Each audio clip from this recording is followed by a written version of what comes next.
Hey guys, ఈరోజు ఇంట్లో Kavya birthday జరుపుకుంటున్నాం పిల్లలందరం కలిసి. ఎప్పుడు రెడీమేడ్ కేక్స్ ఏం బాగుంటుందని ఈరోజు ఇంట్లోనే ప్రిపేర్ చేసాం. గోధుమ పిండితో చేసాం, అది కూడా హెల్తీగా తినాలని చెప్పేసి. జస్ట్ జెల్లీతోటి పైన డెకరేషన్ చేసాం నేను మా వారు.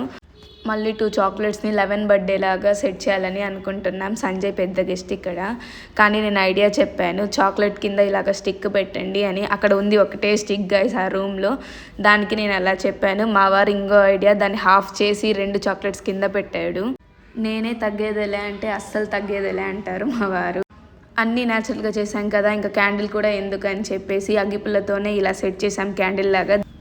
ఎలా అయినా మన ఓన్ క్రియేషన్ చాలా హాయిగా ఉంటుంది కదా గైస్. ఒకదాని తర్వాత ఒకటి ఐడియాస్ వస్తూనే ఉంటాయి మనం చేసేటప్పుడు. ఇలా కేక్ కట్ చేసి అందరం కలిసి తినిపించాం గైస్. నేనైతే కావ్యకి డ్రెస్ ప్రజెంట్ చేశాను, అండ్ నెక్స్ట్ పిల్లలందరూ కలిసి తినిపించేసి చాక్లెట్స్ తోటి ఇలా వర్షంలాగా వేస్తున్నారు.